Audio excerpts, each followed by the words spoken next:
Hey guys, I'm Josh, or the Film Fan. Welcome back to another video. Today, I don't have a Suicide Squad video out just yet. I'll do a review for that one eventually. I'm still working on that, but for now, I was gonna do a Suicide Squad character tier ranking. So basically, this is a tier list, and I have all the characters from the Suicide Squad on it, all the different members of the team, plus Amanda Waller, Sosuria, people like that. And so I'm gonna be putting them on all these tiers and ranking them from worst to best. So let's go over the tiers real quick. So we have the best, which it's pretty simple. It's the best characters. These are the ones I love the most, wanted to see to survive to the end. They resonated with me the most. These are the really fantastic characters. And then we have the base people, which these were really good characters that I dug in this movie. They're not like absolutely phenomenal or anything, but they were some form of standout in this movie. And then we have Peacemaker, which you can probably guess what character might go in that tier. More on why he has his own tier in a minute. Then we have the slightly interesting, but not enough of them tier. And this is for characters that like either they died too early to really matter, or they just didn't get enough to do throughout the movie, but they did interest me somewhat. And then we just have the final category, the why. And these are the people who just, if they were cut out of the movie, I wouldn't really care. Maybe it would even be better. I don't know. So let's get started with, why are these things, okay. I'll start with Amanda Waller, and she goes in the base people category. And Amanda Waller is the woman behind the chair. Behind the chair, though. I was trying to say something. I don't know what I was trying to say. She's the one in charge of the whole mission, pulling the strings. She has the power to detonate each and every one of these people. She's got to make sure the job is done. And she's both a really fun addition to the squad in a way, and also kind of a good villain to the movie in a way, especially since she's much more interesting than the actual villains of the movie. She kind of works as a pick for villain of the movie. And yeah, she is really great as always. She was one of the better parts of the 2016 movie.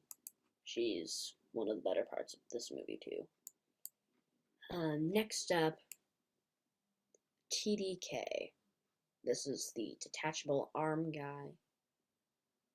And I'm going to put him in the Y category. And I guess it's not a bad character. He has a couple of good lines, but his powers are extremely pathetic.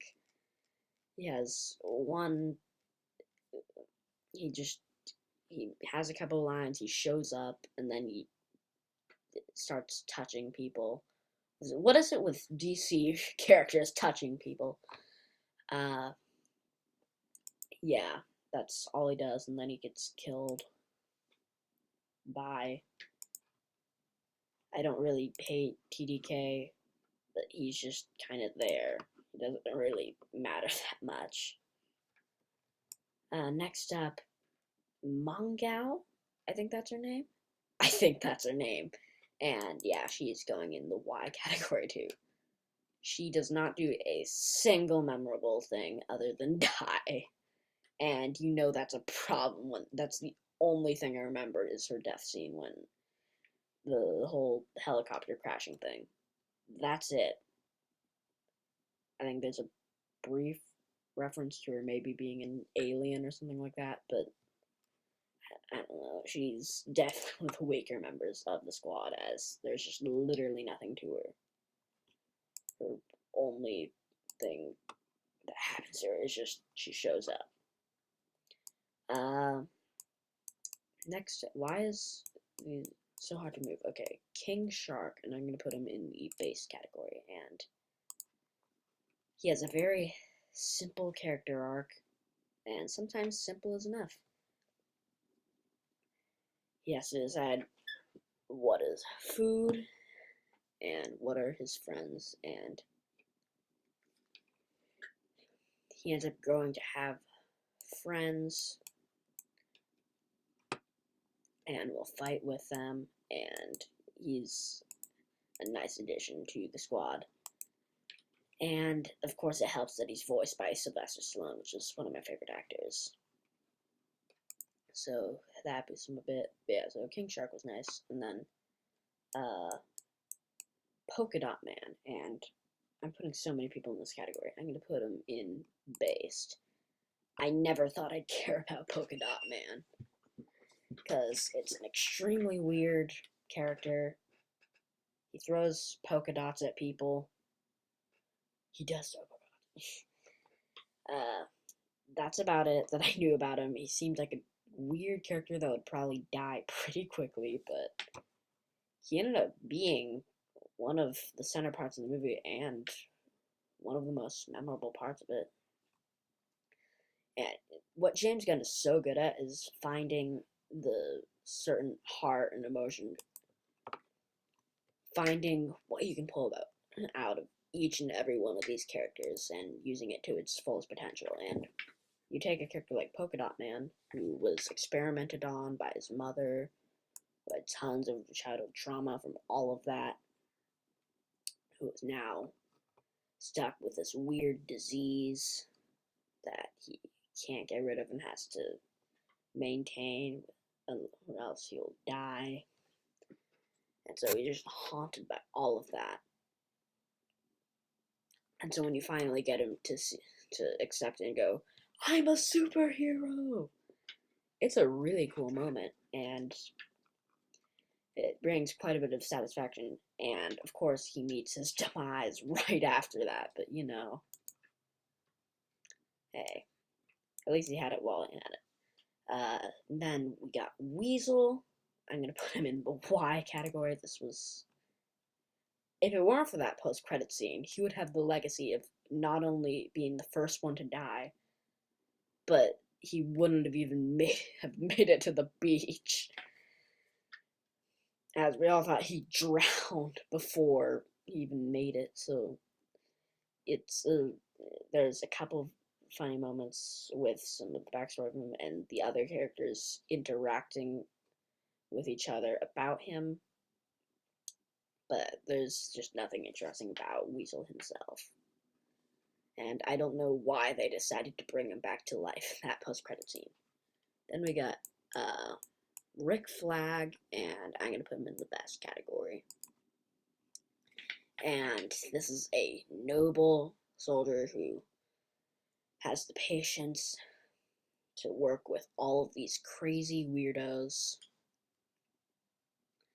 and make sure that these missions are done right, and he always assembles the team, and he's just so great at what he does. And of course, they have his big moment where he tries to go against the government and try to expose the info that reveals they were involved with the Starfish project. And he ends up losing his life over that, which I was not expecting him to die at all. Like, that was the last character I thought was going to die in this movie, besides, like, Harley Quinn or something like that. As I thought for sure he would make it to the end, and it kind of broke my heart when he didn't. And I guess it broke his quite literally. So yeah, that's Rick Flag. So he's one of my favorite characters of the squad. Then we get Captain Boomerang, or Captain Boomer, as I like to call him, and I'm going to put him in slightly interesting, but not enough of him. This was a character from the original Suicide Squad movie in 2016. So is one of the recurring characters. So I guess I forgot to mention Rick Flag was also a returning character, as well as Waller and Captain Boomerang. And so Captain Boomerang, you'd expect him to have a lot to do, but he really doesn't, which isn't necessarily a bad thing. I don't think they really needed to use him that much in this movie. He is good as just that charming guy. A lot of charisma moments on that plane and on the beach. A couple of interesting moments, and then he just dies. Captain Boomerang dies, and that's about it. He doesn't really get any development in this movie. He's just kind of there as one of the squad members at the beginning. And he's not bad at that. He doesn't fail at that, but it just also doesn't help him either. So on a list like this, he comes on the lower end, even though I still liked him in this movie. And then Pete Davidson, no, that's the name of the actor. What's his name? Blackguard. I'm gonna put him in Y. And he's a little bit memorable as he has some funny moments in the movie on the plane, but he's also the first one to actually die, and he's a massive wimp, and he is a traitor as he sells out the whole team and calls the people in, and so the whole mission is busted because of him, and so that just kind of puts him at the bottom a little bit more, if that makes any sense. So he's one of the weaker members of the team. Then we got Peacemaker, and the reason why he has his own tier is because I wasn't sure where to put him, as I think he's better than everyone who will be down here, as he has a ton of screen time, a ton of personality, and he's one of the funniest characters in the movie. There's so much comedy that comes from him, and it's very James Gunn like. He reminds me of Drax quite a bit, and so that was fun to have him in the movie. But he's also just the only character who really doesn't get any kind of emotional moment with him, or any kind of arc, really. He's just this total walking cartoon and contradiction of a human being.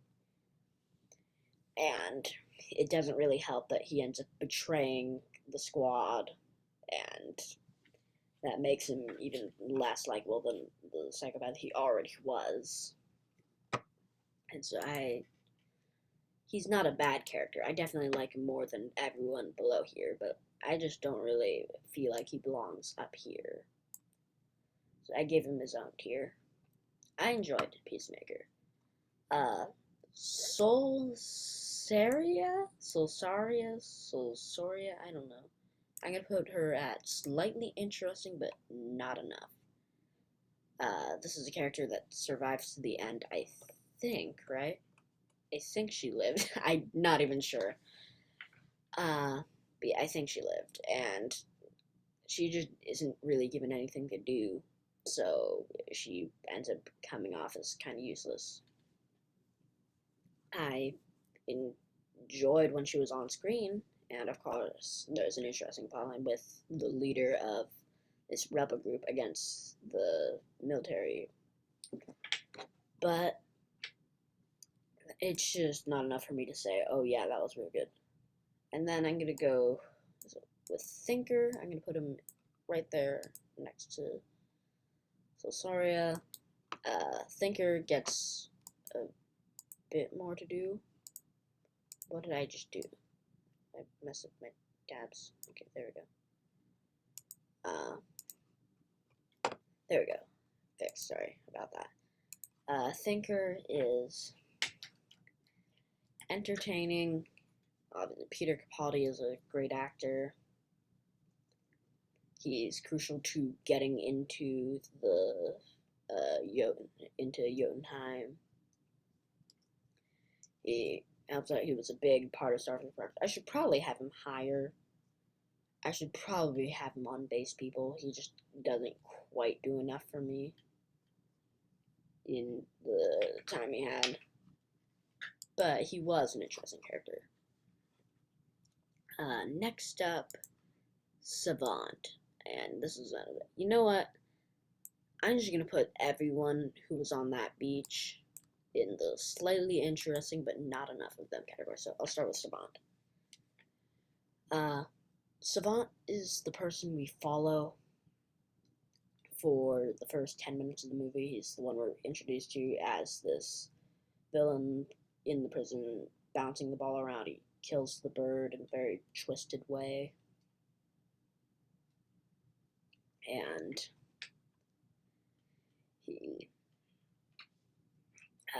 he's called in, given the injection, or arming the bomb or something like that, and he's brought onto the plane by Rick Flag, and he's the character watching the whole battle as everyone on the beach is getting killed, and he runs away and gets his head blown up. And so it's the character designed to establish how this squad works, what the idea of it is, and what the consequences of not following the missions in it are. And he does a good enough job at that. Michael Rooker is a great actor, so that helps a lot. And I enjoyed Savant while he was on screen. I also don't really think he's on the level of the people who were alive the whole movie and had all the time to develop and become among the best. And then Javelin. And Javelin is, like everyone else on there, a character that's mildly interesting but gets killed way too early for him to make an impact. Only he makes a slightly bigger impact than everyone else here. As his javelin, he has a bit of a bond with Harley, and his javelin ends up being Harley's weapon of choice throughout the rest of the movie, and helps out with the final battle. And so, him passing that on to her before he dies, it gives him a slight bit more of, even if it's a confusing and weird one, at least he's given it.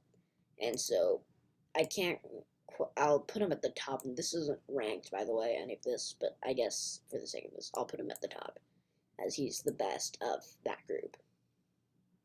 And then Harley Quinn, she goes straight up in best. If my sister is watching this, please be happy. Yeah, Harley is definitely up there, and Harley obviously has had 3 movies to become the character she is now. So, obviously, she's kind of cheating, but whatever. She's up here at the top. And Margot Robbie just plays her in the perfect way as this charming weirdo. She has such a crazy, odd worldview. And the way she handles every situation she's put into, it's just so bizarre, and I love it. And she gets some standout moments in this movie, for sure. And yeah, she's definitely up there. And then I'm gonna put these right next to each other: Bloodsport and Ratcatcher. I said the names because I put up Ratcatcher and said Bloodsport, whatever. Okay, and these two are, I guess, these are the 4 best characters in the movie, but these 2 are like the top 2, and they have the strongest character arcs in the whole thing. Bloodsport is a man that believes he's beyond redemption and there's no good left in him. And he's just this sad old crook who's a rotten, evil man who's good with a gun, and that's all he thinks there's left of him. And he has, with the help of Ratcatcher, this person who is extremely kind and is she's by far the most likable character in the movie. As you have all these psychopaths, murderers, and then you just have this one person who's extremely supportive of everyone and cares about all these people. It makes you wonder why she was put in prison, which I read up on that. It's a sad thing, but yeah. So you have this person who, she and her rat Sebastian see the good in him and all of these people. And she helps him find it and find that vulnerability that makes him human and have a purpose. And obviously, it's part of the messaging of the whole movie. And it's it can be really touching at times with the way it plays out. And then his daughter seeing him on the news and all that, and